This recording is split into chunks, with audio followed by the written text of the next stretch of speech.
Cruzando as Conversas. Oferecimento: Associação dos Oficiais da Brigada Militar e do Corpo de Bombeiros. Defendendo quem protege você. O Badesul valoriza você, valoriza o Rio Grande.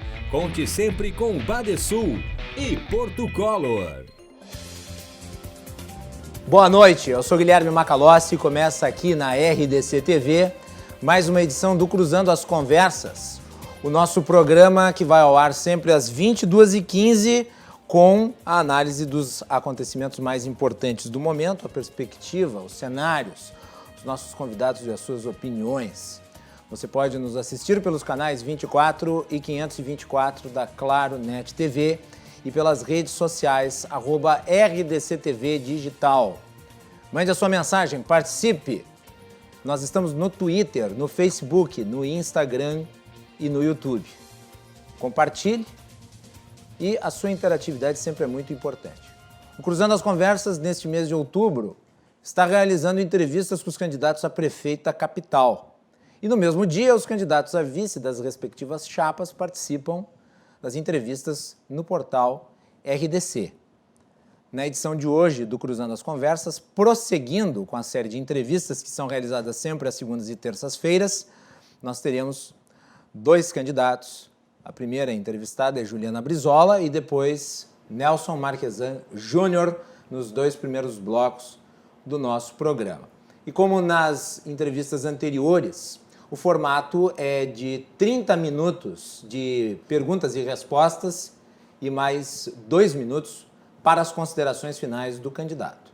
Participam desta entrevista, desta sabatina aqui no Cruzando as Conversas, os jornalistas Armando Burdi e Melanie Rupental. E vamos à nossa vinheta com o quadro das eleições.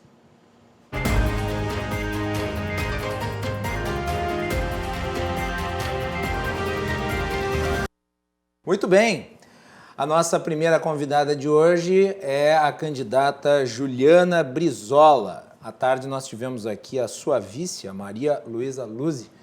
A Juliana Brizola é candidata a prefeita pelo partido PDT na coligação Porto Alegre de Novo.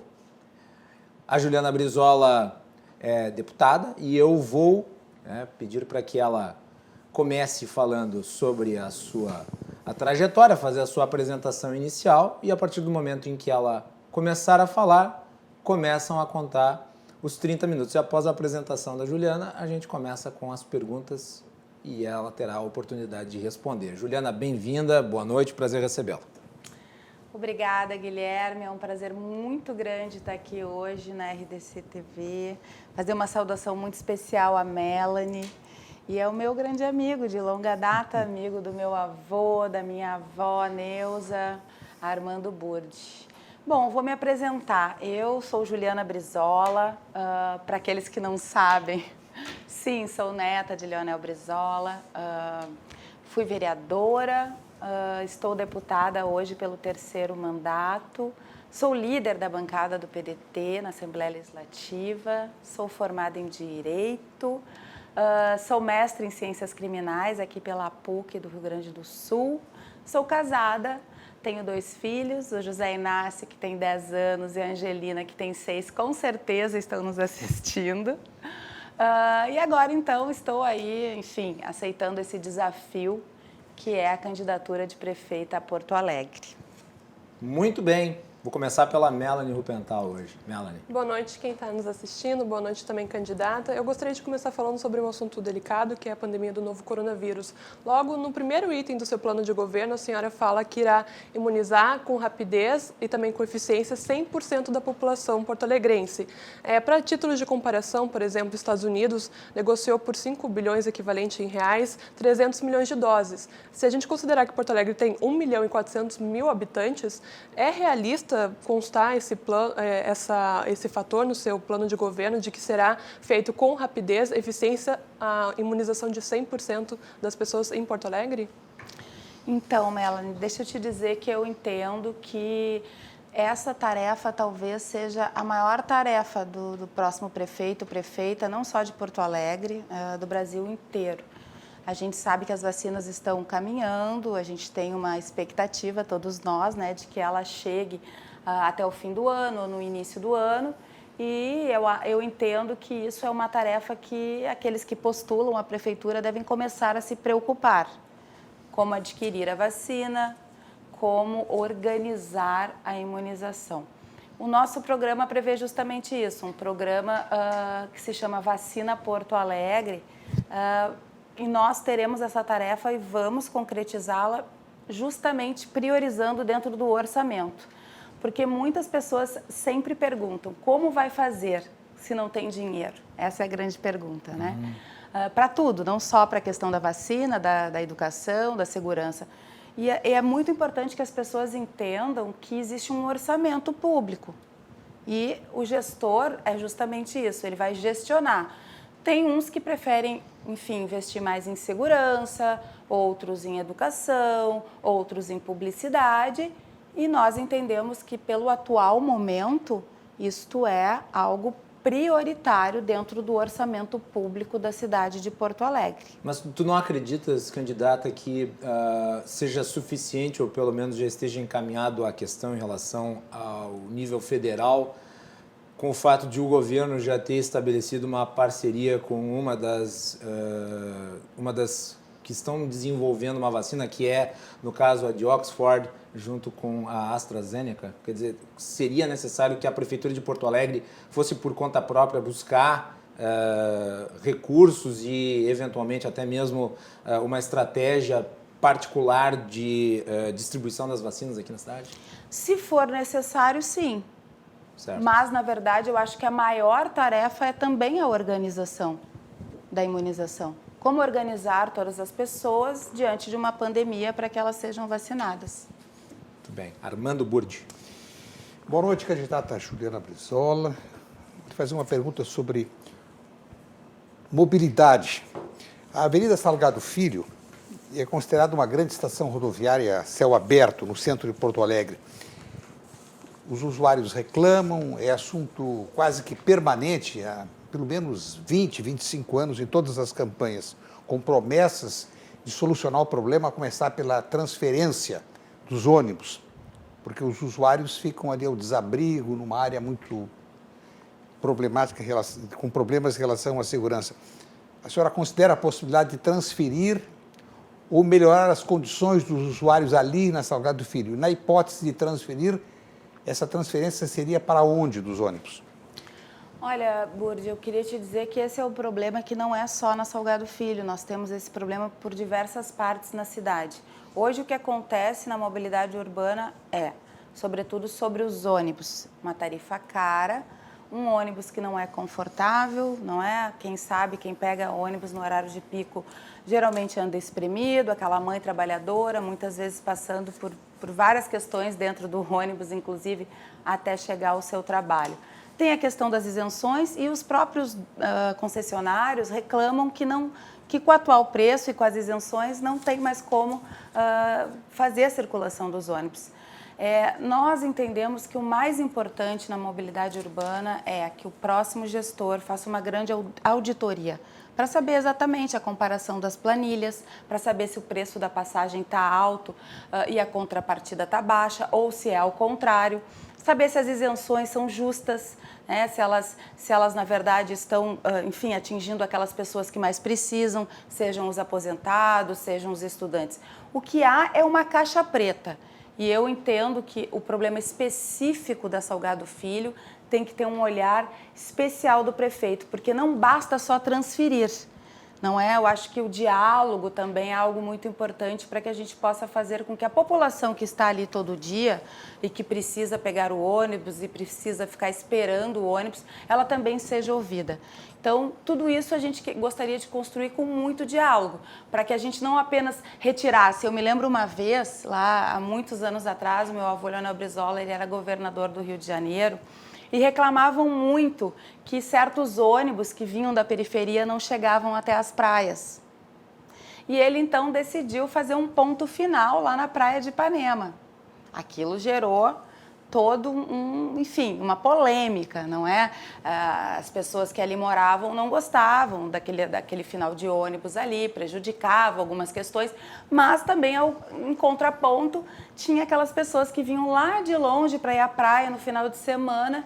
Então, o que eu quero dizer com isso é que é muito importante que a gente escute as pessoas, escute quem está na linha de frente, dirigindo os ônibus, os próprios concessionários e, é lógico, os usuários. Deixa eu lhe perguntar nesse sentido. A senhora menciona aqui uma caixa preta. Quando se fala de caixa preta, a impressão que se dá é de que tem alguma coisa nebulosa, no sentido até de corrupção. É nesse sentido que a senhora utiliza essa expressão? Pode até ser. Não existe uma auditoria, não existe uma possibilidade... isso já não é auditado, porque afinal de contas envolve recurso público? Esse ponto. Na verdade, o que a gente entende é que a tarifa é alta e que o serviço que é oferecido é ruim. Então, só por isso já há uma caixa preta, porque a gente não pode entender que se a passagem está alta, né, o serviço que é dado para a população não é adequado, não é de qualidade. E os próprios concessionários vêm dizendo que o preço da passagem, eles não estão mais conseguindo colocar as frotas, tem algo errado. Nós temos que averiguar as planilhas, justamente, para ver justamente se há algum gargalo errado, aonde tem algum tipo de não desvio, né? A gente não quer usar esse tipo de palavra porque a gente não sabe. Aquilo que eu digo, quando a gente senta lá, talvez na cadeira, a gente comece a saber muitas informações que a gente não sabe quando a gente é apenas um postulante. Na área da mobilidade urbana, ainda a senhora no seu programa refere à implantação de um sistema de trens urbanos. Que trens são esses? Posso completar? Por favor. De onde viria o dinheiro para implementar os trens urbanos? Esta é uma ideia, né, uma proposta. Nós apresentamos propostas e que nós entendemos a viabilidade orçamentária naquele sentido que eu disse desde o início, assim, a gestão do orçamento, para onde vamos colocar. A mobilidade urbana é qualidade de vida. Não é assim, quem precisa do transporte público, se deslocar todos os dias. Então, nesse sentido, ela deve ser prioridade.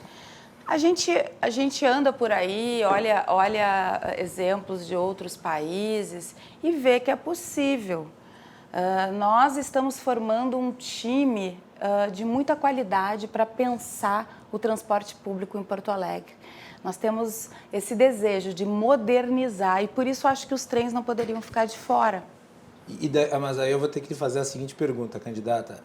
Tudo bem, é uma proposta, mas diante de um cenário, que é um cenário onde nós sabemos as condições das finanças públicas são tão delicadas, não chega a ser até uma certa irresponsabilidade sair propondo qualquer coisa e depois nós vamos ver como é que vai ser, e pode ser que depois no curso de administrar se prove que não é possível e daí se frustra a expectativa do eleitor que votou, que acreditou na promessa. Não é algo que deveria ser evitado numa campanha?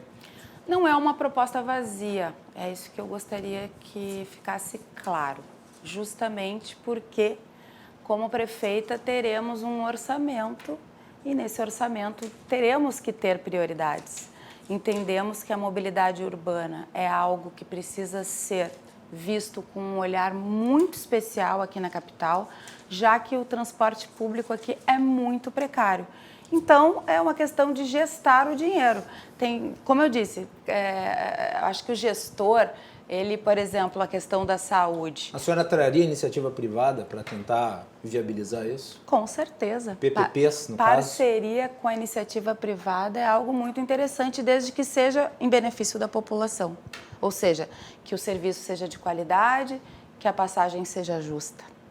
Por falar em recursos, a dívida ativa, o que devem à Prefeitura em ISSQN, IPTU, coleta taxa de lixo, isso totaliza mais do que 2 bilhões de reais. A senhora, na hipótese de assumir, o que fará com esse... O que a senhora acha que pode recuperar e o que pode modificar para impedir o que aqui está caracterizado como sonegação ou inadimplência? Vamos atrás. Nesse sentido, vamos atrás, porque a grande verdade é isso. Existe, sim, um déficit, né, da fiscalização das sonegações. Acho que isso é uma tarefa importante que o próximo prefeito vai ter que se debruçar, Porque o orçamento é feito justamente disso, né? A receita do município, como é que ela é feita, né? Quem deve e não paga deve ser cobrado. Nós entendemos que a fiscalização é também, além da execução, é uma grande tarefa do gestor, do prefeito, da prefeita. Só para ilustrar, são 596 mil lançamentos de pessoas físicas e jurídicas na dívida ativa da Prefeitura de Porto Alegre. 596 pessoas deixaram de cumprir com sua obrigação. Na verdade, essa é uma caixa preta que a gente tem que abrir para saber exatamente quem deve, por que deve. E no próprio estado do Rio Grande do Sul é mais ou menos a mesma coisa. A senhora não acredita que para o ano que vem, tendo em vista essa crise gigantesca que se abateu sobre as pessoas e sobre as empresas, haverá ainda maior grau de inadimplência? Acreditamos que sim, e para isso talvez a gente tenha que desenvolver algum tipo de política para facilitar, né, que as pessoas voltem a pagar, porque eu garanto que também deve ter muita gente que gostaria de estar kit, né, com esses pagamentos, que inclusive se sente mal de não poder pagar, mas a gente tem que criar uma política para que essas pessoas voltem a pagar. Enfim, parcelando, dando algum tipo de incentivo para que elas voltem a... A senhora tem algum plano já estabelecido nesse sentido? Nós queremos justamente averiguar todo esse déficit que tem com a prefeitura, para que a gente possa especificamente criar algum tipo de política para facilitar, né? Seja a inadimplência de empresas ou mesmo de pessoas físicas.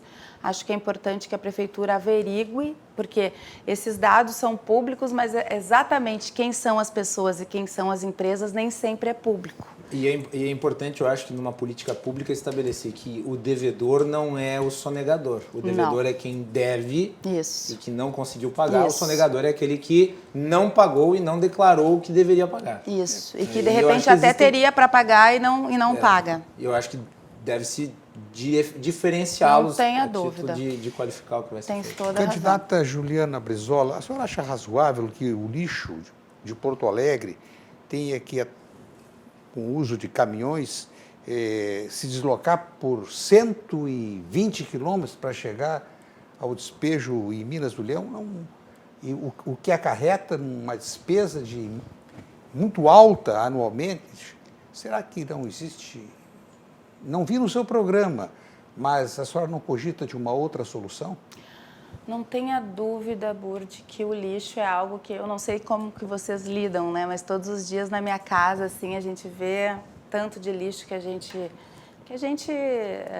produz, né? Todos os dias e, enfim, tudo que a gente compra acaba virando lixo. E isso é uma situação que eu acho que a nossa cidade está muito maltratada. Quando a gente anda pelas ruas, a gente vê muito lixo ainda. Mesmo esses containers que estão pela cidade, que até acredito que tenham ajudado a separar o lixo, ainda não foi solucionado. E essa questão é uma questão muito, assim, como é que eu posso dizer, complexa mesmo, porque nós precisamos ter algum lugar na cidade de Porto Alegre para deixar esse lixo. Por enquanto, se está levando para Minas do Leão. Enfim, eles até acabam ganhando incentivos fiscais, né? Por receberem o lixo não só de Porto Alegre, como de outras cidades. Isso é algo que a gente tem que pensar com muito carinho, porque, na verdade, hoje, quem anda em Porto Alegre acha que a cidade está suja, acha que a cidade não está limpa. 2.000 toneladas por lixo. dia a produção. Muito Muita lixo. coisa. Melanie. Candidato, eu queria falar um pouquinho sobre o cenário político aqui de Porto Alegre. A senhora faz parte do PDT, que é um partido ideologicamente mais inclinado à esquerda. E fato é que nas últimas eleições municipais, a esquerda não teve um bom resultado aqui na Prefeitura de Porto Alegre. A senhora atribui essas derrotas às ideias ou aos candidatos que estavam concorrendo? E se a gente fosse comparar, né, a título de programas dos candidatos que estão nessa eleição, a gente poderia classificar uns 5 como mais inclinados à esquerda. Por que a senhora se diferenciaria deles? Na verdade, eu não me considero de esquerda, eu me considero de centro-esquerda. A política vive de ciclos. O Burdi está aí, sabe bem. E hoje a gente vive um tempo onde o campo mais conservador, vamos dizer assim, está governando o país. É um ciclo, a gente teve um ciclo passado ali, governo Lula, governo Dilma. Esse ciclo não poderia afetar uma atual gestão de falta de apoio, talvez, dos seus projetos na Câmara? Não vejo isso porque a nossa característica maior é de diálogo e nós entendemos que, apesar de não concordarmos com muitas questões do governo federal, temos que manter uma relação institucional, é uma questão de respeito. Existe um presidente da República e é o seguinte, Porto Alegre tem direito a projetos, tem direito a investimentos. Nós não podemos colocar as nossas ideologias, os nossos partidos à frente daquilo que é direito do povo porto-alegrense. Então, eu penso muito nesse sentido. A política se faz também com os diferentes, não se faz só com os iguais. Entendo que Porto Alegre é uma cidade extremamente progressista. E mesmo quando elegeu alguém de um campo um pouco mais conservador, essa pessoa eleita também tinha alguma coisa de progressista. Então, eu não vejo que seja assim, olha, agora a esquerda não tem vez, a esquerda, né, enfim, está fora. Eu não me considero totalmente de esquerda porque acho que é um pouco pejorativo demais assim, para o PDT, para o trabalhismo, na verdade, para a história do trabalhismo, do Dr. Getúlio, Jango, Brizola. Eu entendo que a gente está mais no centro-esquerda. Mas eu entendo que acima disso, né, acima da questão partidária, estão as próprias propostas e aquilo que, enfim, cada candidato apresenta e que as pessoas vão se identificar ou não. Deixa eu lhe perguntar uma coisa que eu considero polêmico, inclusive em relação ao PDT e que diz respeito à retomada da economia. Eu acho que é um ponto fundamental porque uma das grandes questões que se impõem para 2021 são iniciativas de maneira a possibilitar que os negócios sejam refeitos, que os empregos voltem a se formalizar, de que haja por parte da iniciativa privada apoio e o Estado tem um papel fundamental na elaboração de políticas públicas. No ano de 2019 foi criado em âmbito federal a Lei de Liberdade Econômica e Porto Alegre tem uma versão dessa lei que ainda não foi regulamentada. O Partido Democrático Trabalhista, que é o partido da senhora, entrou com uma ação direta de inconstitucionalidade contra a Lei de Liberdade Econômica. Eu lhe pergunto, como prefeita da capital, em relação à Lei da Liberdade Econômica, que é defendida por muitos como um instrumento que possibilita a criação de empregos, qual que seria a sua política em relação a ela? Revogaria a lei?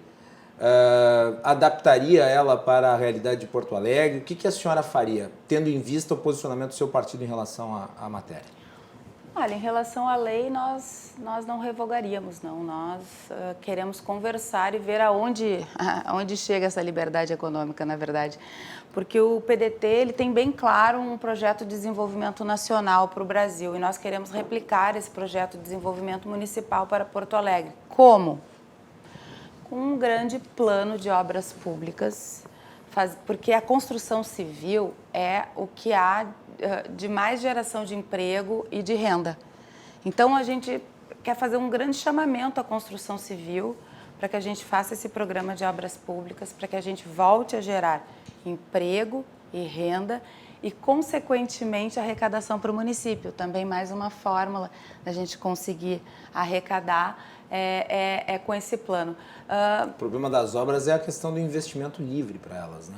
Então, mas na verdade, quando há 3 dias atrás, acho que eu vi uma manchete num jornal dizendo que a construção civil foi uma das áreas que voltou com tudo, né? Gerando emprego, gerando renda, e nós entendemos que esse, na verdade, é o melhor caminho. Nós não temos nenhum problema com a liberdade econômica, agora nós entendemos e defendemos um Estado indutor. Não é um Estado máximo ao lulopetista e tal, nem o Estado mínimo, né, dos liberais. É um Estado indutor, justamente de políticas públicas para aqueles que mais precisam. Justamente, por exemplo, indutor, induzindo para que a economia possa crescer. Por exemplo, a gente entende que tecnologia, inovação é algo que Porto Alegre não pode abrir mão. O centro, o Centec, que está sendo removido daqui, quando veio para cá, trouxe várias empresas ao entorno. Então, eu entendo que esse também é um papel da prefeitura, induzir né, investimentos. Esse é o papel do Estado, induzir investimentos para que a gente possa, enfim, com esses investimentos, acabar investindo mais em educação, saúde e segurança, que é as áreas essenciais. Candidata Juliana Brizola, na eleição à Prefeitura em 1987, todos os candidatos assinaram um documento se comprometendo a levar em frente o projeto de revitalização do Cais Mauá, que já estava inativo, já estava funcionando o Cais Navegantes. Desde então, todos os partidos passaram pelo poder, passaram pela Prefeitura. E está lá um conjunto de armazéns se deteriorando, quando o projeto é a utilização daquela área como uma área de lazer, cultura, turismo, livraria, salas de espetáculo, bares, restaurantes, casas de shows, um local que Porto Alegre precisa. A senhora acha razoável que, passados 33 anos, o projeto não ande? Não acho razoável. Inclusive, tenho muitos amigos que visitam Porto Alegre e não entendem assim, que se chega naquela avenida e que até não se enxerga o rio. Tem toda uma polêmica, né, desde que eu me conheço por gente em Porto Alegre, sobre o Muro da Mauá, derruba o Muro da Mauá, nós queremos ver o rio, ao mesmo tempo, enfim, a famosa enchente que existiu e que tem muitos técnicos que entendem que seria perigoso. Agora, o certo aquele ponto é um ponto que pode ser transformado, sim, não só culturalmente, mas até para o próprio turismo. Porque Porto Alegre tem algo, as pessoas podem achar que não, mas na verdade Porto Alegre tem sim algo de muito específico e benéfico para o turismo. Não é? As pessoas, elas têm muita curiosidade em conhecer os gaúchos, conhecer a capital dos gaúchos, e eu entendo que muitas vezes elas se decepcionam. E ali, aquele ponto, até em algum momento da nossa história, se teve algum encontro ali da Bienal, se abriu um pouco, não é? Já tiveram alguns projetos, mas nada que ficasse, né, que permanecesse. Eu quero ter um olhar muito especial para aquele ponto da cidade, porque além de ser um dos pontos mais bonitos da cidade, entendo que pode trazer justamente, fomentar essa indústria do turismo mesmo. Candidata, a senhora elegeu a bandeira da educação na sua trajetória e também agora na sua campanha. A senhora tem algumas propostas, como a implementação do horário integral das crianças nas escolas. A minha pergunta é, antes da gente falar delas ficarem em turnos integrais, a gente tem um grande problema em Porto Alegre, que é o abandono e evasão escolar. Como a senhora pensa em solucionar isso? Justamente a evasão escolar, a gente tem que tratar da escola ela sendo mais atrativa. Hoje a escola não é tão atrativa como já foi em algum tempo passado. Temos que também ter algum tipo de política pública dentro das comunidades para resgatar mesmo, né, as pessoas, as crianças que estão, enfim, os jovens que estão fora da escola. Nós entendemos que o tempo integral é um grande atrativo, porque ele não é só o português, a matemática, a geografia, a história. Ele também é a cultura, é o esporte. O professor Darcy Ribeiro, ele tinha uma frase que me toca muito, porque eu sou mãe e eu sei o quanto a gente se importa assim, com a educação dos nossos filhos, que é essa escola de tempo integral como a continuação do útero materno. Muitas crianças lá no Rio de Janeiro, quando, enfim, teve esse projeto grandioso e tão audacioso do meu avô Leonel Brizola, do professor Darcy Ribeiro e também do arquiteto Oscar Niemeyer, da produção do CIEP, muitas crianças, enfim, quando foram procuradas, até pulavam um muro para ir para dentro da escola. A escola pode ser atrativa, é que hoje a escola não é. Por quê? Porque a merenda é ruim, porque o tempo que tu fica na escola é pouco, porque tem muita gente, muita criança, muito jovem dentro da mesma sala de aula, um professor só, muitas vezes tendo que dar aula para várias crianças, não conseguindo dar uma atenção necessária.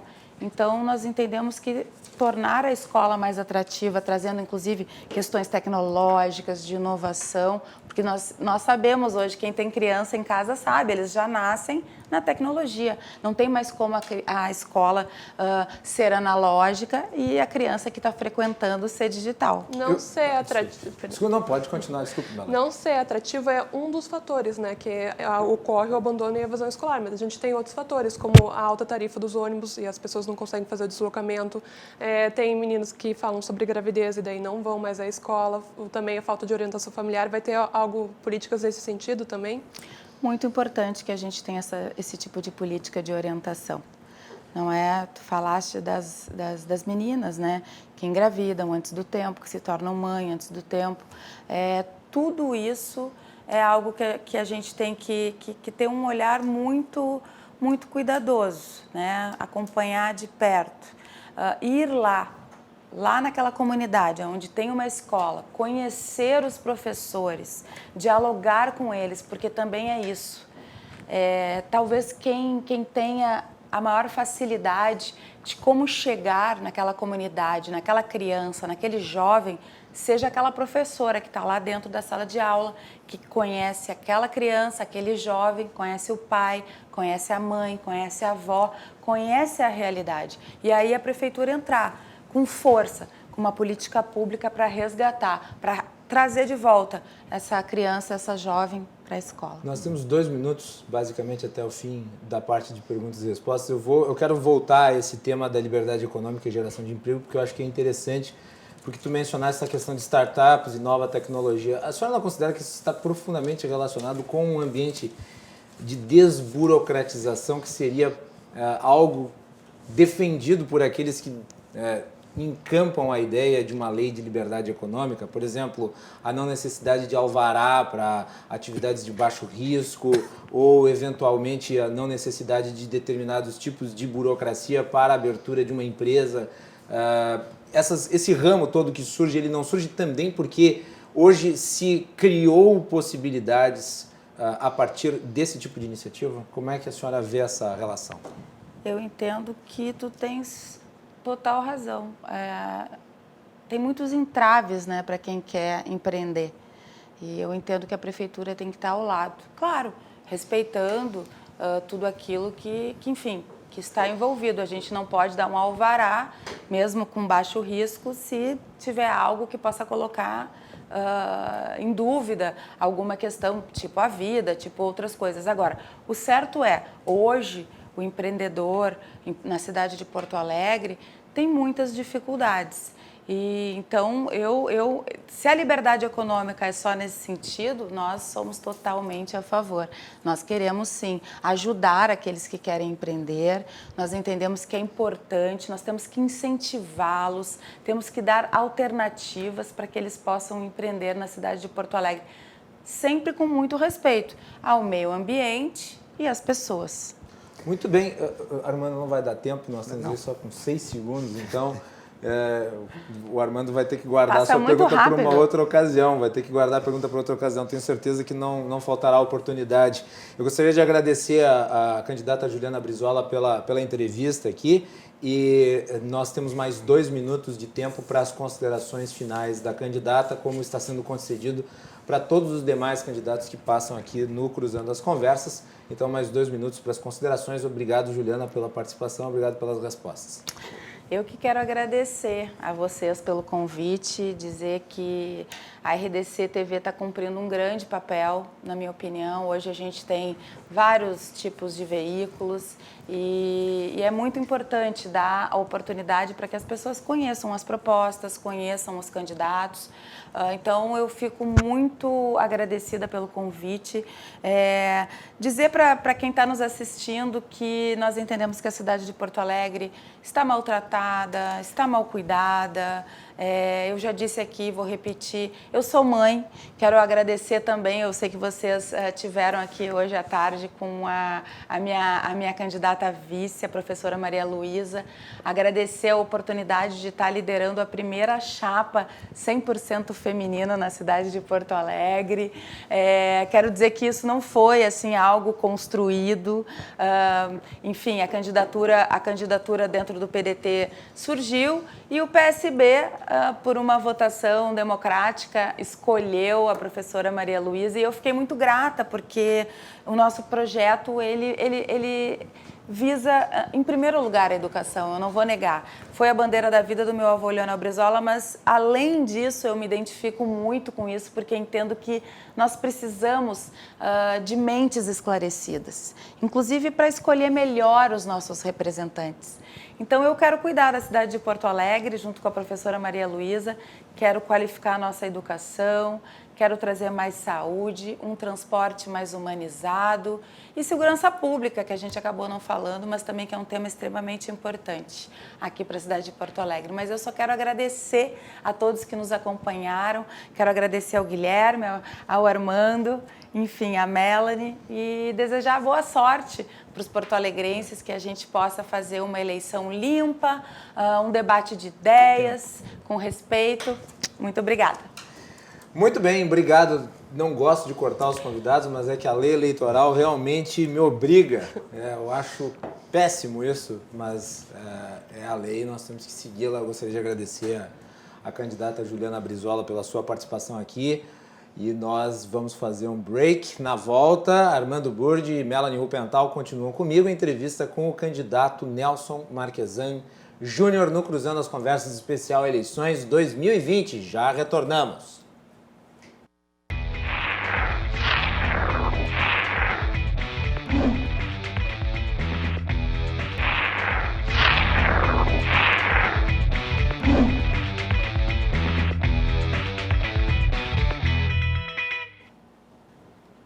De volta aqui na RDC TV com Cruzando as Conversas. O nosso programa é um oferecimento da Associação dos Oficiais da Brigada Militar, defendendo quem protege você. De Galeazzi Sul, há 40 anos, a evolução dos metais. Porto Color, soluções gráficas. A Porto Color atende pelo WhatsApp. Você pode ter os serviços da Porto Color na sua casa. E também Badesul Desenvolvimento. Badesul valoriza você, valoriza o Rio Grande do Sul. Você pode nos assistir pelos canais 24 e 524 da Claro Net TV e pelas redes sociais, @RDCTV Digital. Estamos em todas as plataformas, no Facebook, Twitter, Instagram e YouTube. Nós estamos realizando, nas segundas e terças-feiras do mês de outubro, entrevistas especiais com os candidatos a prefeito, feitas em ordem por sorteio. Na edição de hoje do Cruzando as Conversas, no primeiro bloco, nós tivemos uma entrevista com a candidata Juliana Brizola. Nesse segundo bloco, a entrevista é com o candidato e prefeito Nelson Marquesan Júnior. Como em todas as outras edições do Cruzando as Conversas dedicadas à eleição, cada candidato tem 30 minutos de espaço para perguntas e respostas e mais 2 minutos de considerações finais. E como em todas as demais entrevistas, nós temos a participação dos jornalistas Armando Burdi e Melanie Rupental nos questionamentos feitos ao candidato. Muito bem, e vamos começar desde já com o tempo, que vai começar a partir do momento em que o candidato fizer a sua apresentação. Candidato Nelson Marquesan Júnior, bem-vindo aqui ao Cruzando as Conversas. A sua apresentação inicial, boa noite. Boa noite, muito obrigado pela oportunidade, um prazer estar conversando aqui com os telespectadores, entrevistado pelo Guilherme, pela Melanie e muito especialmente pelo Burdi aqui, um amigo por hereditariedade. Muito bem. Prefeito, a sua apresentação em relação à sua candidatura? Eu não sei como é que funciona a apresentação aqui, eu acho que uma boa parte dos telespectadores aqui já me conhece, eu sou atual prefeito de Porto Alegre, fui deputado federal por 6 anos, eleito 2 vezes, antes fui deputado estadual, sou advogado, advoguei por em torno de 8 anos, fiz pós-graduação em gestão empresarial e quero continuar aqui uma gestão de 4 anos que atuou no sentido de organizar as contas da Prefeitura e direcionar os recursos públicos para benefícios para os cidadãos, para 1,5 milhão de cidadãos, vencendo aqui obstáculos junto aos próprios partidos, aos sindicatos, a corporações, para que a gente pudesse fazer os benefícios dos tributos chegarem a quem interessa. Muito bem, prefeito, eu vou começar questionando o senhor pelas composições que vimos dentre os candidatos que concorrem com o senhor. Um dos candidatos é o seu atual vice-prefeito, o outro dos candidatos a vice foi seu secretário. Portanto, há ex-aliados do senhor que hoje concorrem contra o senhor. E nós vimos ao longo desses 4 anos de mandato uma troca constante nas secretarias e em outros cargos importantes da administração. A que se deve essa movimentação frequente sob a sua administração? É difícil trabalhar com o prefeito Nelson Marquesan Júnior? Isso vai se manter caso o senhor seja reconduzido ao Paço Municipal? O seu vice também vai ter uma relação como foi essa com o seu vice atual? Olha, acho importante aqui frisar que nós temos 2 candidatos a prefeito, onde um foi também prefeito e o outro vice-prefeito. E os 2 são candidatos. Então, esse fato não parece que, pelo menos nessa eleição, seja um fato que diferencia a minha candidatura das outras para pior, né? A segunda questão é a troca de pessoas. É engraçado porque se as pessoas que não estão no seu momento de vida de contribuir, se as pessoas que não estivessem no seu momento de vida para dar o melhor de si, se as pessoas que não tivessem o seu comprometimento, né, com o interesse público, se as pessoas que não tivessem ali a competência para aquele cargo específico não fossem trocadas, seria motivo de crítica. Como na minha gestão elas ou tiveram a sinceridade de sair porque tinham outras prioridades, ou foram convidadas a se retirar e se retiraram, também são criticadas. Então a crítica é algo normal. Eu acho que nós temos um processo de seleção na Prefeitura de Porto Alegre inédito no Brasil, que a gente deu um nome que se chama Banco de Talentos, mas que é um processo de seleção onde todas as pessoas que ingressam, sejam elas servidores de carreira, sejam elas de livre nomeação, passam por um processo de entrevista com profissionais formados na área de recursos humanos, há mais de 20 anos formados, todos vinculados à BRH, que trabalharam para as maiores empresas gaúchas e que agora trabalharam durante esse período inteiro de 4 anos e antes da gente ingressar no processo inicial de seleção para o interesse público, selecionando os melhores, as melhores pessoas para os melhores cargos. E por isso que hoje metade das pessoas que trabalharam durante 4 anos na Prefeitura, metade não tinham vinculação partidária.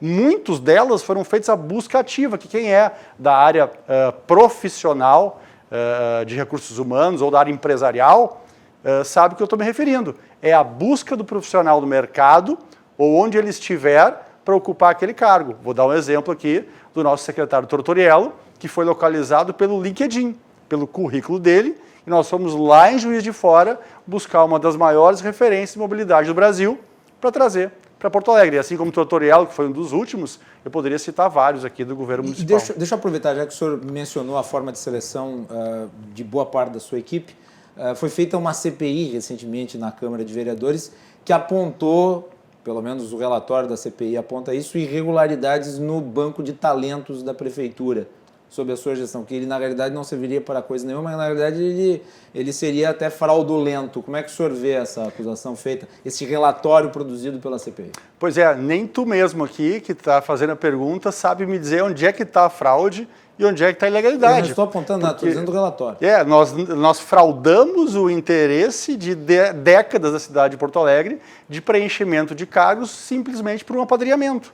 E nós botamos um processo de seleção, um processo onde as pessoas são entrevistadas de forma individual pelos profissionais da BRH e, no mínimo, em uma outra entrevista, por técnicos da área. Isso tudo fica registrado e as pessoas são colocadas naqueles cargos que têm competência, que têm vocação e na remuneração de mercado, né? Essa história do cara ganhar no mercado 1, ir para a prefeitura ganhar 10 e algumas vezes dividir com o vereador, a gente fez o máximo para acabar. Talvez não tenhamos acabado, mas fizemos o máximo para acabar. Então, é evidentemente que esse processo de seleção e tantos outros processos que espero que a gente tenha oportunidade de falar de alguns deles aqui, feriram interesses de alguns partidos e alguns interesses individuais. E é incrível que nesta gestão aqui, as duas ferramentas de investigação do parlamento foram rebaixadas pelo próprio parlamento, que se rebaixou, né? Porque ele utiliza a CPI e o impeachment, que são formas de investigar ilegalidades e corrupção, para investigar o prefeito que combateu a ilegalidade e a corrupção desses que agora me acusam disso, desses que usam essa ferramenta. Porque foi no gabinete deles que, em virtude das nossas ações, teve busca e apreensão de documentos. Né? Então, é uma inversão aqui de valores e do conteúdo da ferramenta, do objetivo para o qual essa ferramenta impeachment e CPI foram criadas. Armando, quer fazer você? Melanie, vai lá. Perfeito, vamos continuar então. Candidato, nós estamos vivendo uma pandemia e Porto Alegre está vivendo também um pesadelo de abre e fecha do comércio, que impacta principalmente os pequenos e médios comércios e que não tem tanta reserva de caixa, acabam fechando, demitindo funcionários também. Ao mesmo tempo que a gente tem essas medidas mais restritivas, Porto Alegre está frequentemente no sinal vermelho aí na superlotação das UTIs. Então, a gente meio que está vivendo o pior dos dois mundos. Como é que o senhor avalia a sua condução na contenção da pandemia? Olha, primeiro vamos falar de flores aqui. Eu botei as flores, vocês perguntaram, vocês não perguntaram. Eu queria dizer que hoje é o dia do prefeito e agora no final do expediente eu recebi da Tainá, em nome dos meus 3 filhos também, essas rosas lindas aqui. Eu queria trazer e fazer uma homenagem aqui à Tainá e ao carinho que ela demonstrou hoje recebendo. É muito legal, depois de dias pesados aqui, ter uma surpresa positiva. Muito obrigado, Tainá. É muito especial e parabéns a todos os prefeitos aqui que aceitam esse desafio. Eu vou também aqui não concordar com a tua pergunta.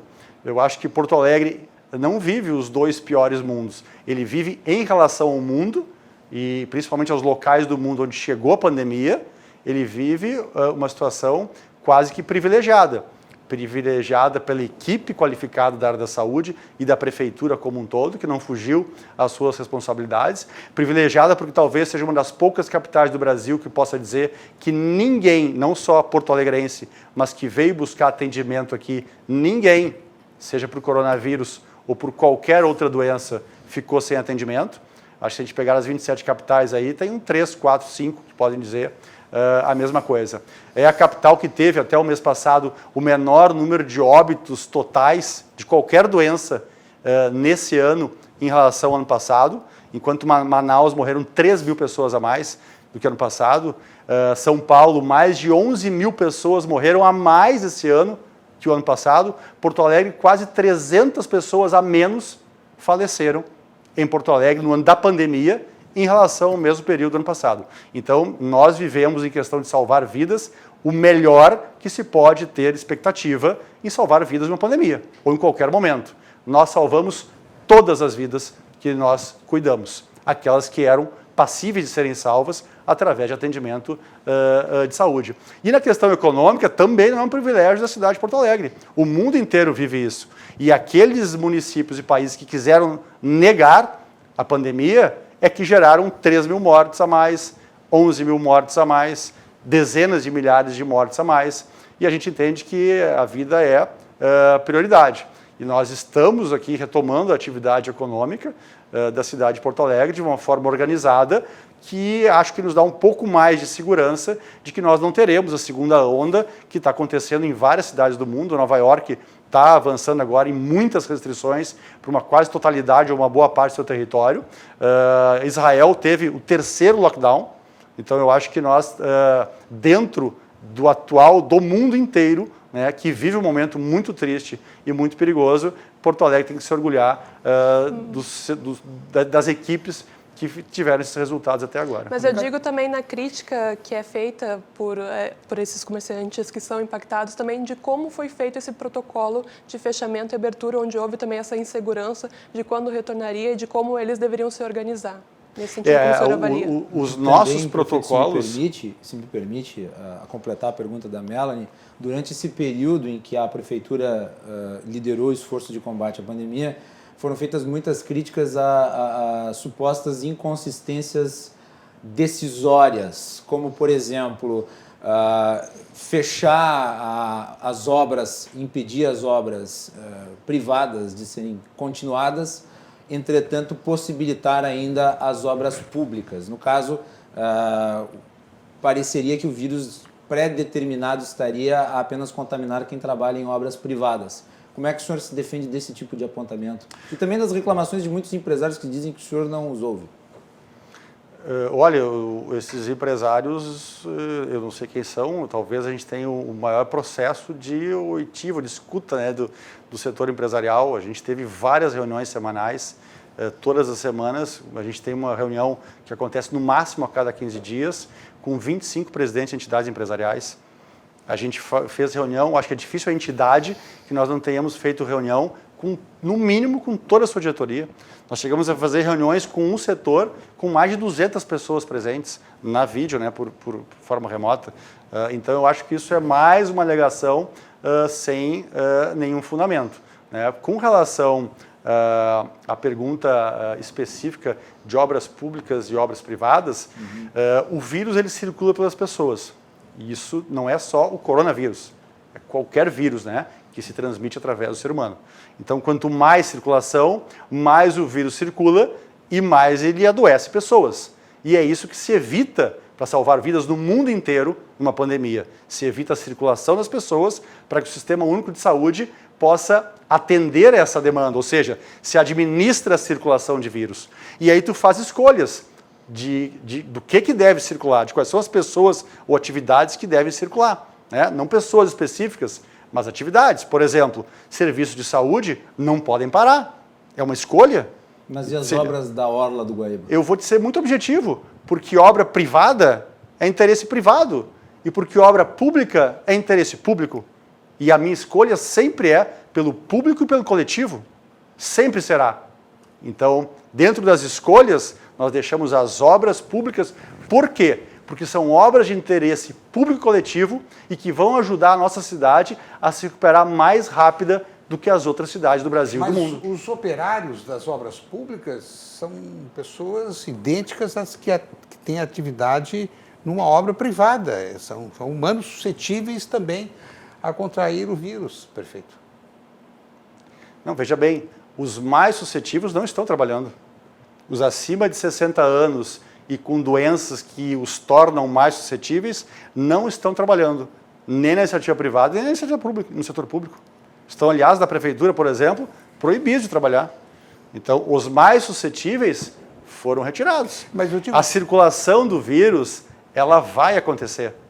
Ela tem que acontecer de forma administrada. E essa colocação, Burdi, ela é inadequada, porque, eu repito, ninguém ficou sem atendimento. Nós estamos falando de 7 meses de pandemia. E vocês estão fazendo uma crítica a uma ação de 7 meses, porque ela é, no ideário de vocês, equivocada. Mas, na prática, ela não deixou ninguém sem atendimento, o que demonstra, na prática, que ela é correta. E se alguém fez diferente em outro município, em outra cidade, em outro estado, em outro país, verifiquem lá se eles salvaram todas as vidas. Aqui em Porto Alegre, nós salvamos. O senhor faria tudo de novo? Não revisaria nada do que já fez? Não, nas mesmas situações, nos mesmos níveis de conhecimento que se tinha na época, provavelmente com a consciência que estava errando em muitas questões, sim. Mas essas que estão sendo apontadas, nos parece que são absolutamente sem um fundamento epidemiológico, científico ou de interesse público. Candidato, em seu programa, o senhor disse que vai enfrentar a reforma administrativa de um modo profundo e que vai estabelecer um processo de avaliação dos serviços prestados, que é uma iniciativa, essa avaliação ocorrerá pela primeira vez. Como é que isso vai se dar? O senhor vai impor?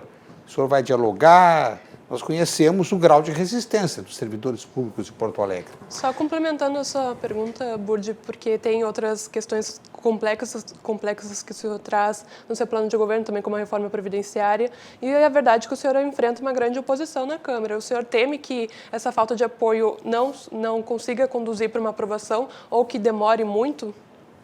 Olha, é importante dizer que Porto Alegre foi, antes do governo federal fazer a sua reforma previdenciária, nós fizemos a nossa. A reforma que se discutiu no governo federal durante 2 anos, nós fizemos no primeiro ano do governo federal e no início do nosso 3º ano, porque o ambiente político só foi possível, propusemos no primeiro ano, mas só foi possível no nosso 3º ano. Nós fizemos antes a reforma previdenciária, só não conseguimos fazer aquilo que dependia do governo federal, e quando o governo federal foi fazer, ele fez capenga, né? E deixou uma parte para nós. Então tem uma parte da reforma previdenciária que nós precisamos fazer aqui no município, porque o governo federal não fez. Era de sua responsabilidade, né? E nós vamos ter que fazer agora no município, como o Estado já fez, porque fez depois que o governo federal fez. E a reforma administrativa, nós fizemos a maior reforma administrativa, talvez, de todas as estruturas públicas do Brasil. E sem falar na história de Porto Alegre. Porque a história de Porto Alegre são décadas de aumento de despesa sem receita para pagar. Nenhum projeto de contenção de despesa. Nenhum. Repito, nenhum projeto. E nós fizemos vários projetos e pela primeira vez na história dessa cidade, diminuímos a despesa de pessoal. Qual é o Estado agora pode dizer isso, que teve esse ano a primeira diminuição de despesa de pessoal na década. Nós podemos dizer que fizemos neste governo, na história da cidade, e este recurso que era uma despesa permanente de pessoal foi entregue ao cidadão em obras e em serviços. Qual é a nota que o senhor dá para os azuizinhos de Porto Alegre? Para os azuizinhos? Os fiscais do trânsito. Olha, eu vou lhe dizer que é uma das áreas mais bem organizadas e articuladas da prefeitura e mais transparentes é a EPTC. Tu conhece algum outro serviço público onde o fiscal anda com um rádio georreferenciado e quando ele aplica uma multa, por exemplo, que é a função do agente, do chamado azulzinho, ele tem que bater a multa com o rádio dele para ver se ele estava naquele local ou se ele inventou uma multa? Tu conhece outro serviço público que faz isso? Em Porto Alegre, é assim. Marquesan, deixa eu lhe perguntar em relação à situação na Câmara de Vereadores. O senhor hoje enfrenta um processo de impeachment e o processo foi aceito por larga margem. Existe aí toda a questão jurídica envolvendo o processo que está em andamento, mas o fato é que existe o processo e o resultado ainda ninguém sabe qual é, mas pode-se supor, dado o número de votos a favor que foi no seu aceite. O senhor está enfrentando a eleição. Entretanto, pode ser que, de repente, o senhor se torne inelegível em virtude de um eventual afastamento por parte da Câmara de Vereadores. Como é que fica essa situação para o público? Um candidato que pode estar daqui a pouco, aliás, está, de algum modo, sob júdice no caso da Câmara de Vereadores. E mais, tendo essa situação dramática na Câmara de Vereadores, porque uma situação de impeachment com a maioria dos vereadores tendo aceitado o processo, dá para se dizer que é uma situação muito complicada com a Câmara. Como é que o senhor vai trabalhar para ter o apoio da Câmara caso o senhor consiga não ser condenado pelos parlamentares que atuam no Legislativo? Porque o senhor vai precisar do apoio da Câmara num próximo eventual mandato. Né? Claro, mas é importante dizer aqui que nós tivemos 6 pedidos de impeachment durante esse mandato, né? Os primeiros da história. O primeiro foi por encaminhar um projeto de lei para a Câmara de Vereadores, entraram com impeachment, né? Porque que tirava a obrigatoriedade de nomear novos cobradores para cada motorista. O segundo pedido de impeachment, ou o terceiro, ou um deles, foi porque não regulamentei no tempo que alguém desejava, na verdade, isso era uma desculpa para ter um impeachment, né? A lei dos táxis, né? E assim foram todos eles com pedidos patéticos de impeachment. O senhor considera isso também? Esse talvez seja o mais patético, porque os outros ainda, os vereadores, nem chegavam a defender e a comentar. Esse ele é mais patético que os parlamentares que aprovaram a despesa do Fundo de Saúde para a publicidade, porque só se pode fazer publicidade de saúde através dos recursos de Fundo de Saúde Municipal. Aprovaram 6 milhões, eu gastei 3, eles defendem agora que é ilegal. Sendo que não há outra forma de ter despesa de publicidade de saúde, senão pelo Fundo de Saúde. Né? E foi metade do que eles aprovaram. Então ele é tão patético e tem só um interesse, que é o interesse político. Os vereadores estão abusando do seu poder político, como abusaram na CPI, porque não há um fato, não há uma ilegalidade para isso. Então, depois da eleição, a gente vai fazer o que se deve fazer na política. Trabalhar com quem está na política. Não há outro. Não há escolha para governador, para prefeito, para presidente, que não seja trabalhar com o parlamento que ele tem. O que não quer dizer que ele vai fazer todas as vontades que o parlamento tem. E se o senhor acabar empichado nesse meio tempo, prefeito? Porque pode acontecer. Claro, se eu acabar empichado, eu estou fora do processo eleitoral. Eu não aparecerei na urna.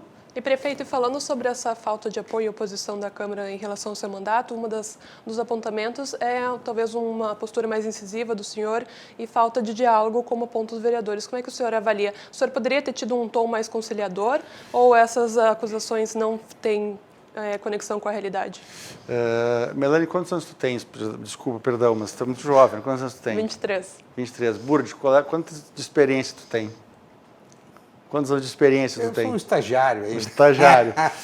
Mas a tua vida é agora, Burdi. O que interessa é a tua realidade agora. A tua vida aos 23 é agora. A vida de uma criança que tem 2 anos é agora. Não dá para esperar. Então as coisas têm que acontecer agora e dá para mudar muito rápido a máquina pública. Porto Alegre não mudou muito mais, e agora no período de campanha do programa de TV nós vamos mostrar o quanto mudou, mas não mudou muito mais porque teve entraves políticos, deveria ser facilitador das mudanças. Então, talvez por isso as pessoas então, acham. Que fez um eu me lembro que diálogo. uma empresa de comunicação fez uma reportagem uma vez, chamou especialistas para escutar, porque eu disse numa reunião com os meus secretários que eles deveriam ser angustiados, que eu queria secretários angustiados, porque a realidade da maioria da população ela é angustiante. E quando elas acreditaram em nós, foi para mudar essa realidade. Eu fui eleito há 4 anos para fazer mudança. E mudar, eu não preciso dizer para vocês e nem para vocês. Tanto na área privada é muito difícil. Na área pública é muito difícil. Então é evidente que eu enfrentei, e estou me dispondo aqui a continuar enfrentando, todas as restrições a mudanças. Principalmente, para finalizar, Burti, principalmente para mudar para melhor a vida das pessoas mais humildes e mais vulneráveis da cidade, porque eu acho que muda a vida de todos se a vida dessa grande maioria mudar. Candidato, quanto é que custa por ano o transporte do lixo de Porto Alegre até Minas do Leão? Eu não tenho aqui de cabeça, mas talvez sejam os maiores contratos de prestação de serviços, se não é o maior. Mais de 200 milhões. Que a prefeitura tem, está na casa das centenas de milhões. Não dá para converter esse valor na construção de uma usina? Não seria mais barato construir uma usina numa área retirada? Olha, a gente fez várias pesquisas na contratualização disso, né? Nós não vamos fazer. A máquina pública não vai construir estatal para fazer usina e nem construir usina.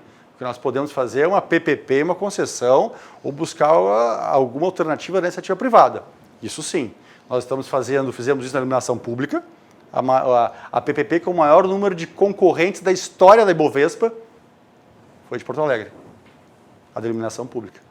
Estamos estudando aqui, devemos lançar um modelo de edital da publicidade em dezembro para a área do esgoto cloacal.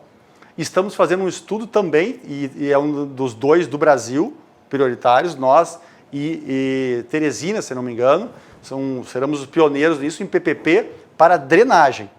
E nós tentamos fazer na área de resíduos, mas ainda não existem evidências comprovadas de qual é o melhor método. Então, já que a gente não tem a certeza, e como são muitos recursos, e deveria ter um grau de investimento do setor privado, para não haver frustração de todos, nós estamos amadurecendo isso, e provavelmente o próximo prefeito poderá ter mais certezas científicas de qual o caminho a ser tomado. E em um eventual segundo mandato, a Avenida Salgado Filho continuará sendo a maior estação rodoviária a céu aberto de Porto Alegre?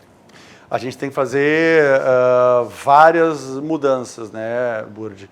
E essa não é uma mudança fácil. A gente tentou fazer a mudança da rodoviária e o melhor ponto para ter a rodoviária, por unanimidade de todos os especialistas municipais, estaduais, é que ela permaneça ali naquele local. E a gente tem que buscar uma alternativa para Salgado Filho, sim.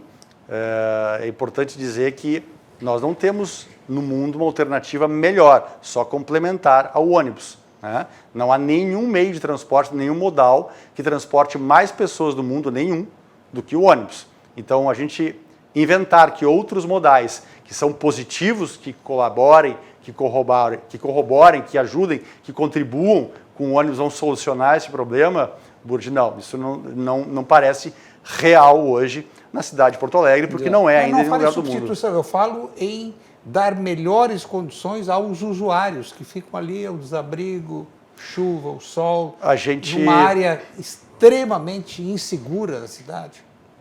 A gente tem uma licitação que vai contribuir nisso, um edital, na verdade, não é uma licitação, um edital de concessão que foi publicado dos abrigos de ônibus. Isso vai dar um certo conforto em alguns, mas há de se mudar algumas rotas, Burdi. Esse é um desafio que não há como se afirmar agora que a gente vai conseguir vencê-lo totalmente. Candidato, Distrito 4, que eu acho que é fundamental. A RDC-TV fica no Distrito 4 e nós, né, por frequentarmos, vemos muitos dos problemas que estão aqui inseridos no contexto, inclusive, das muitas pessoas que moram aqui. É uma área que tem um enorme potencial, mas está muito degradada. O senhor chegando aqui viu, né, quer dizer, a Rua Paraíba e os arredores, local de prostituição, tráfico, enfim, uma área que é escura, esburacada.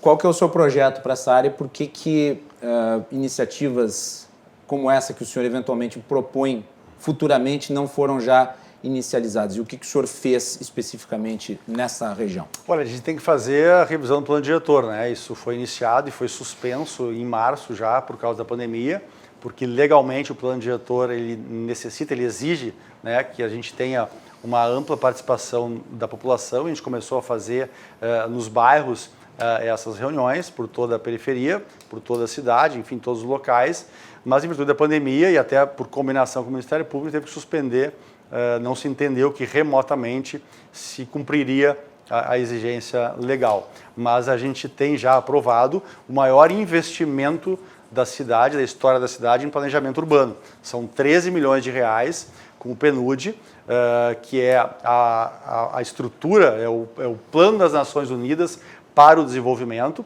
para dar uma visão macro do que acontece nas cidades do mundo inteiro em planejamento urbano. Mas é 13 para a cidade toda. 13 milhões, mas não é de investimento, é 13 milhões para fazer a reforma do plano diretor, que vem junto com um planejamento econômico e financeiro para algumas regiões. Ah, perfeito. Entende? Não é de investimento, são 13 milhões, que é o maior volume de investimentos em planejamento urbano, talvez, que a maioria das cidades do Brasil tenha feito, né? E nós vamos fazer com participação das Nações Unidas e das nossas universidades locais aqui, evidentemente cumprindo a lei com a participação da população, para que o plano diretor seja uma ferramenta e que olhe a cidade de forma diferente, que facilite esses investimentos.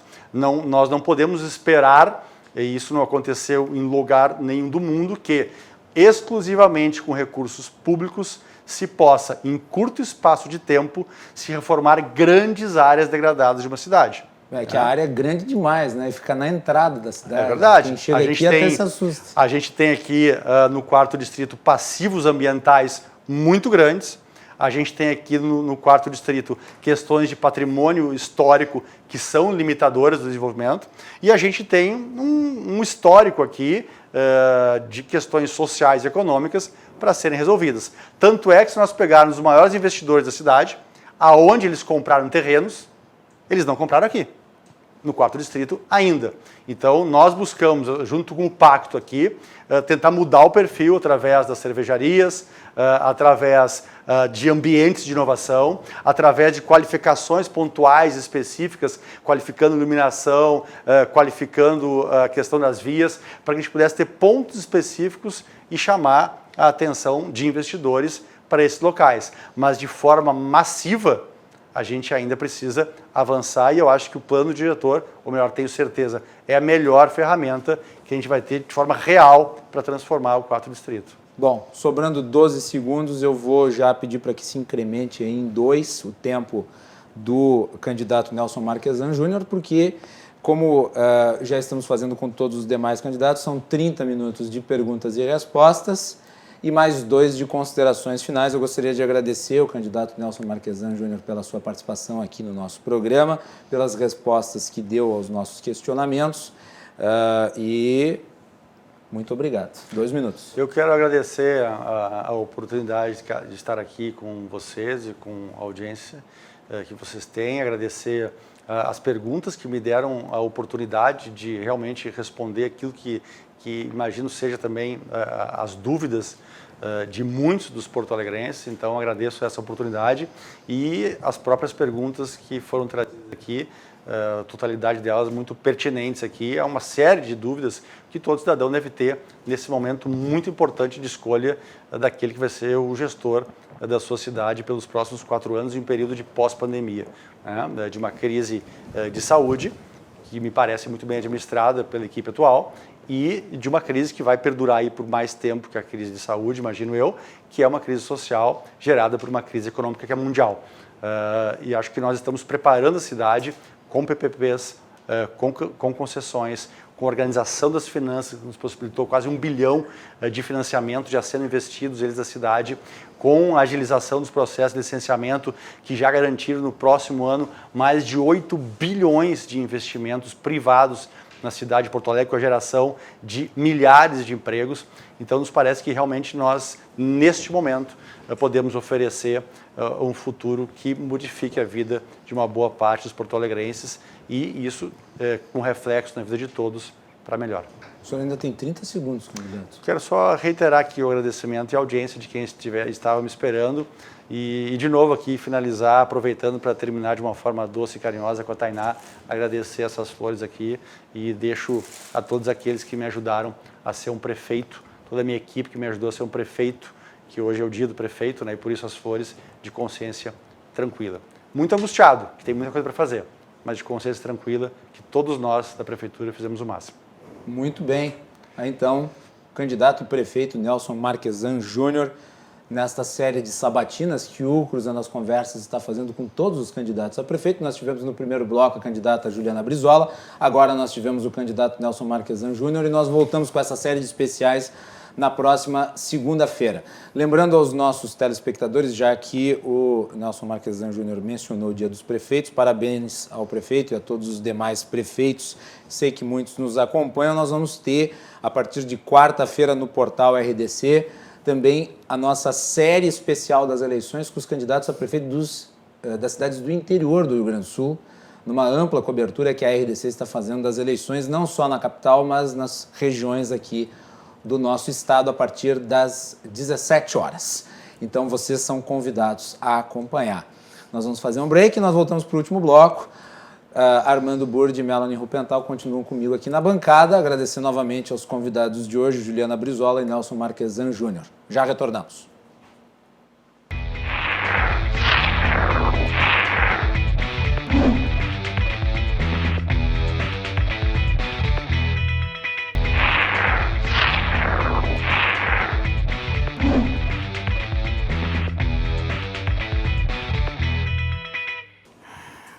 Estamos de volta aqui na RDC TV com o Cruzando as Conversas e nós estamos na nossa série de especiais com os candidatos a prefeito nas segundas e terças-feiras. O Cruzando as Conversas é um oferecimento da Associação dos Oficiais da Brigada Militar, defendendo quem protege você. De Porto Color, soluções gráficas. A Porto Color atende pelo WhatsApp e você pode ter os serviços da Porto Color na sua casa pelas redes sociais. E também de Badesul Desenvolvimento. O Badesul valoriza você, o Badesul valoriza o Rio Grande do Sul. No primeiro bloco, Juliana Brizola. No segundo bloco, Nelson Marquesan Júnior. E aqui comigo, neste encerramento do programa, nas segundas e terças-feiras, Melanie Rupental e Armando Burdi. Armando, nossa primeira semana aqui concluída com muito sucesso e nós temos aí várias outras pela frente, mais 3 semanas aí de muito trabalho, mas eu acho que está sendo recompensador, né, Armando? Tá. Eu acho que eles estão desenvoltos, né? Não fogem das respostas, das perguntas. Se foge, a gente pergunta de novo, né? Ei? Se fugir, a gente pergunta de novo. Perguntamos de novo, insistimos. Mas sabe o que mais me preocupou hoje? Foi a notícia de que a inflação está dando uma ressurgida, começa de leve e tal. Os oportunistas, os tubarões, e eu acho que isso aí, o governo ainda não levantou a antena, não percebeu, e a inflação é o imposto mais cruel que um trabalhador pode pagar. Então, Tu viveu a época da hiperinflação, né? é uma loucura, né? É uma loucura. Eu já contei aqui o episódio da inflação em um mês, 82%. Narrei o episódio do ministro que estava de férias em Florianópolis, não queria dar entrevista, lembra? Então, essa circunstância, é essa circunstância que deve chamar a atenção não só do governo, como do parlamento. Aliás, o parlamento hoje deu 2 exemplos fantásticos de fisiologismo, de interesse pessoal. Primeiro, o Rodrigo Maia, que passou 9 meses empurrando com a barriga, e a barriga crescendo, empurrando a pauta para frente, hoje, subitamente, assim, como um raio, vamos botar imediatamente na pauta reforma administrativa, vamos discutir o teto, porque o teto e tal. Claro, ele tem interesse em apresentar serviço, porque quer se reeleger. E o senhor acha que ele tem chance? A legislação vai depender das negociações, né? Nós sabemos que na Câmara dos Deputados, um carguinho aqui, uma emenda ali, e eles têm poder para isso. Então, o Rodrigo Maia hoje Inclusive, se revelou... eles submeteram uma análise se era possível a recondução. Estão analisando e falando, olha, o papel aceita Não acho que tudo... deveria ser permitido, porque isso gera uma Ou posse para essa eleição, É né? evidente. Para a próxima. Olha, o poder... imediatamente não, uma outra sim, mas... O chefe, eu acho que é importante lembrar, Armando, que o Rodrigo Maia é presidente da Câmara dos Deputados desde o governo Temer. E a reeleição dele, a primeira reeleição dele, foi muito conturbada. Foi ilegal, diga-se de passagem. Olha, o grau de interesses... Sabe quantos assessores tem o presidente da Câmara, do seu gabinete? 120 assessores. 120. Todos ganhando muito bem. Esse é um capítulo. Agora, o poder de influenciar... nós sabemos, conhecemos. E o outro episódio foi a segunda suspensão da que seria a primeira reunião da Comissão Mista do Orçamento. Estava marcada para a semana passada para definir o conjunto de 10 senadores e 20 deputados federais, 30 integrantes da comissão, e a escolha do presidente, mas a briga é tão grande, eles não se entendem, porque deve ter no mínimo 90 querendo, e muita briga interna e cancelaram mais uma vez. Claro que o Congresso já recebe o prato feito do Executivo, nunca se interessou pela elaboração do orçamento, mas, por menor que seja a interferência dos parlamentares, uma emenda aqui, outra ali, afinal de contas, eles terão na mão um documento chamado Orçamento da União, que condensa 1,560 bilhões. Então, na verdade, eles estão pensando no interesse pessoal. Esse é o negócio. Aliás, o orçamento engessadíssimo, né? Com 93% das verbas já... mas 7% os 7% já são suficientes. Mas nesse caso está curto o cobertor, o governo não sabe o que fazer para financiar o Renda Cidadã, né? Está com uma dificuldade enorme para encontrar a fonte de financiamento. Isso é um problema aqui. E outra coisa que eu não vi, nenhuma manifestação, olha, fiquei atento, acompanhando o noticiário e tal, nenhuma manifestação sobre o valor atingido pelo placar eletrônico jurômetro.com.br. Às 7 horas e 14 minutos de hoje, o jurômetro atingiu 300 bilhões de reais. Girômetro? Não, jurômetro. Jurômetro. Jurômetro. É o valor... Eu não conhecia o jurômetro, eu conhecia o impostômetro da Associação Comercial de São Paulo. O jurômetro eu não conhecia. O jurômetro é o placar eletrônico que começou a contar a partir do primeiro minuto do dia 1º de janeiro o valor pago pelo governo federal. O governo federal, coisa nenhuma. Nós pagamos de juros só para rolar a dívida. Apenas e tão somente. 300 bilhões de reais. Mas isso é pouco, isso é muito. O orçamento do Ministério da Educação para todo o ano de 2020 é de 148 bilhões. Portanto, de juros, nós já pagamos o dobro do orçamento do Ministério da Educação. E daí a necessidade. E lá na Avevá. Porque esse juro que nós estamos pagando é consequência do endividamento, financiamento, mas financiamento, está faltando dinheiro, pega o financiamento, bota mais título na rua e tal. E essa dívida vai crescendo, de tal forma que o governo hoje está devendo 4 trilhões e 500 bilhões, que nunca vai pagar, mas paga juros. Daí a necessidade de você ter de um instrumento tão importante quanto a lei do teto de gastos. Ah, não, sem Porque dúvida. o que acontece, pouca gente fala, né? A lei do teto de gastos, ela veio para regular o crescimento da dívida em geral do país, e quando isso foi obtido, quando se alcançou a lei do teto de gastos, você criou as condições para baixar a taxa de juros Selic. É. Que a taxa de juros Selic, ela estava, eu lembro na época do governo Fernando Henrique, ela chegou a 40%. E durante o governo Dilma, ficou num patamar de 10, 11, 12, 13%, que é uma coisa que, em comparação ao resto do mundo, é absolutamente desproporcional. Por que a taxa de juros é alta? Porque o gasto público é elevado. Quando se fala de gasto público elevado, de juros elevados, uma coisa tem a ver com a outra. O governo define, inclusive, o quanto paga de juros. E ele criou condições muito especiais para que o gasto com juros fosse alto, porque ele gasta demais. Então, quando você teve uma medida de contenção de gastos, você criou a possibilidade para diminuir a quantidade de juros que você paga e, portanto, você economizou recursos. E daí, Burdi, e daí, Melanie, nós temos o ponto em que você tem a possibilidade de equacionalizar esses recursos para fazer um investimento emergencial, como é o caso de ano 2020.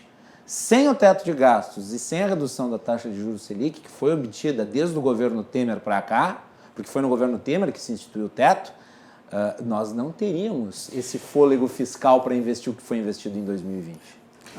Isso é importante se apontar, depois ninguém fala. Está aqui.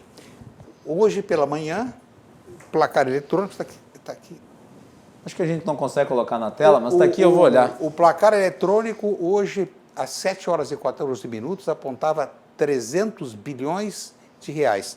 Agora está em 300 bilhões 828 milhões de reais. Esse placar, ele foi instituído pela Federação das Indústrias do Estado de São Paulo. Ele é incontestável, está há muitos anos girando, ninguém nunca contestou. E os parlamentares acham isso tudo muito normal, mas muito, muito normal. E então é a nossa circunstância que nós estamos vivendo. Um Congresso alienado e um governo federal enrolado em tantos problemas, né?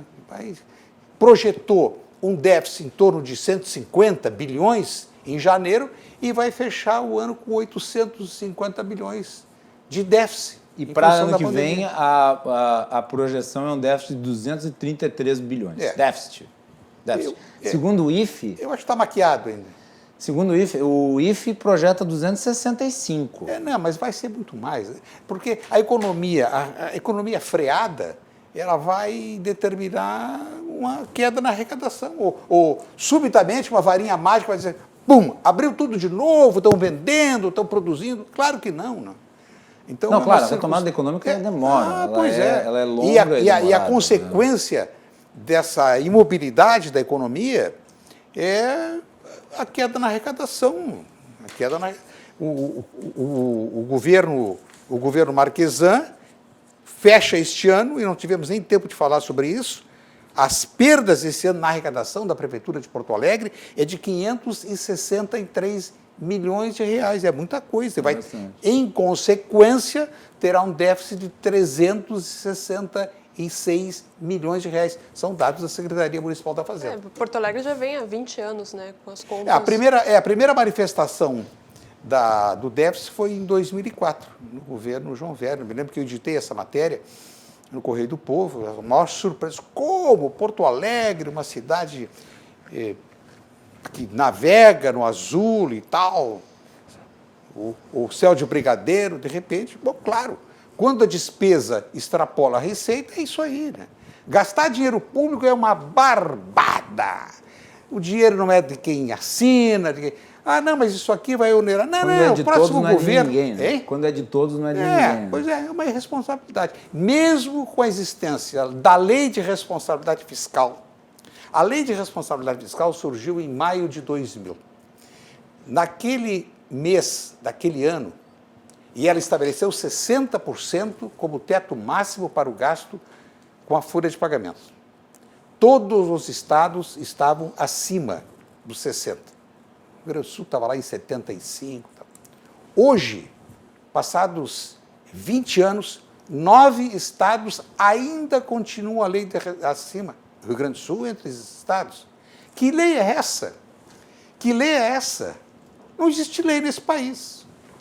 Bom, nós já vamos nos encaminhando para o final. Só gostaria de comentar aqui com os meus dois colegas de bancada sobre a eleição no interior. Nós vamos começar uma série de entrevistas com os candidatos a prefeito de algumas das principais cidades do estado amanhã no portal RDC às 17 horas.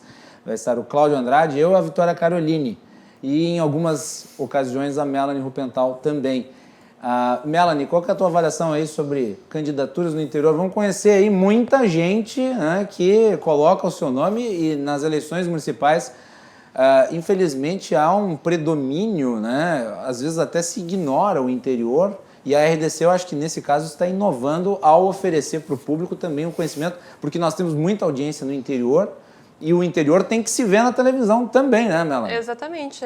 O processo que a RDC está fazendo, ele, na verdade, ele quer contemplar não só Porto Alegre. Nós estamos aqui sabatinando os candidatos de Porto Alegre, mas nós também queremos que a audiência do interior seja contemplada e é muito importante que seja ouvido também as propostas dessas pessoas, né, Macalossi? É isso aí. Nós vamos fazer programas temáticos, cada cidade um dia, né? E é um modelo que permite que os candidatos exponham as suas ideias, os seus projetos, né? E nós começamos amanhã. Armando, qual que é a tua avaliação em relação às eleições no interior que acabam sempre colocadas em segundo plano aí e que agora vão ganhar uma atenção especial na nossa programação? A valorização necessária. Né? O interior do Rio Grande do Sul é fantástico, maravilhoso. Características tão diversas. Essa nossa região aqui da Serra, que Gramado e Canela. Gramado recebe...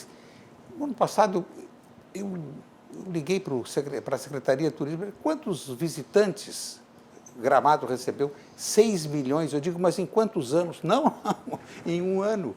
3 milhões e 500 brasileiros, 2 milhões e 500 de fora. É uma loucura.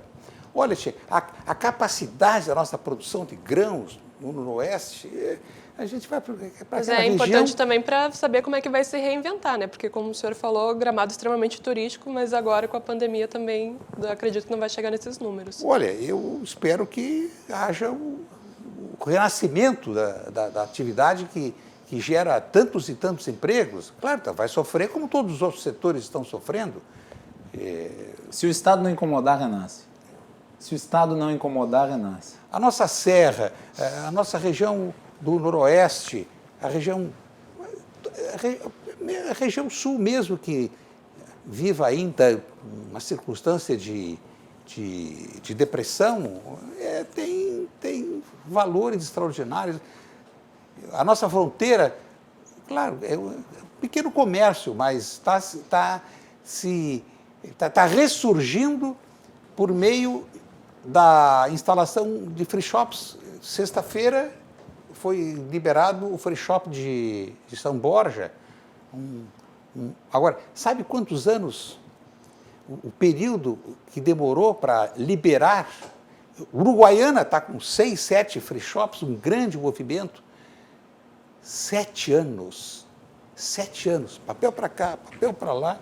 Eu até cumprimento, quem liderou esse movimento foi o deputado estadual Frederico Antunes, líder do governo, um parlamentar experiente, credibilidade, mas eu cumprimento a paciência que ele teve de ir inúmeras vezes a Brasília, e vai para cá, e vai para lá, e joga papel, e vai de um ministério, vai para outro. 7 anos. E o capital ali pronto.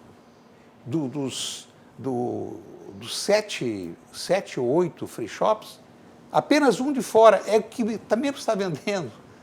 São todos empresários locais. estão gerando empregos, estão gerando impostos, mas tudo muito devagar, né? E vamos entender o que se passa nessas regiões, nessas cidades, nessa série aqui, amanhã, no portal RDC, né, Muito bom. Armando? Vou acompanhar. É isso aí. E o Armando Burdi e a Melanie Rupental voltam à bancada do Cruzando as Conversas na próxima segunda-feira, quando nós continuamos essa série especial de entrevistas com os candidatos a prefeito de Porto Alegre. Armando, obrigado, meu querido. Eu que agradeço. Prazer, uma honra, engrandeces o programa, tu sabe Obrigado, disso. obrigado.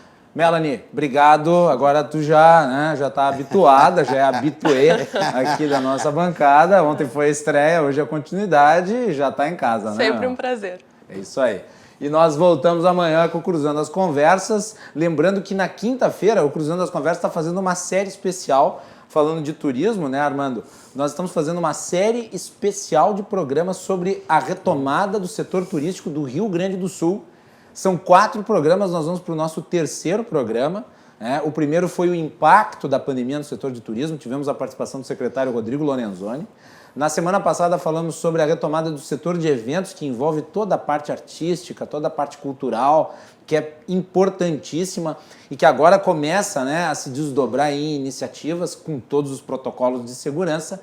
E na quinta-feira nós teremos a 3ª parte dessa série de 4, nas quintas-feiras, sobre turismo no Rio Grande do Sul, que eu acho que é fundamental, uma pauta importantíssima para todos. Voltamos amanhã, uma boa noite e até mais.